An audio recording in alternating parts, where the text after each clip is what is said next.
বিনীত গোয়েল তার চেয়ার যাবে।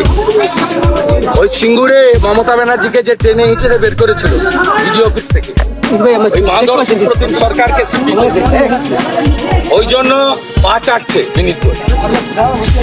শিক্ষা দেব কোর্টে। সায়ন লাহিড়ীর পরিবারের সঙ্গে আমরা আছি, সায়নের সঙ্গে আছি। 4 জনকে ধরেছিল, ওর পরিবার কালকে কোর্টে গেছিল, কাল সন্ধ্যায় এনে ছেড়েছে।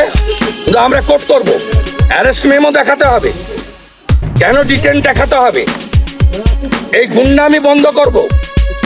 আমাদের 132 জন অ্যারেস্ট হয়েছে, কোর্টে ফরওয়ার্ড করেছে। প্রস্তুত থাকুন, একদিনে 3টে অভিযান হবে। কারা করবে জেনে যাবেন, কবে করবে জেনে যাবেন।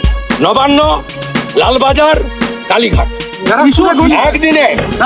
দফা 1 দাবি 1, দফা 1 দাবি 1, দফা 1 দাবি 1, দফা 1 দাবি 1। আমার বোনের রক্ত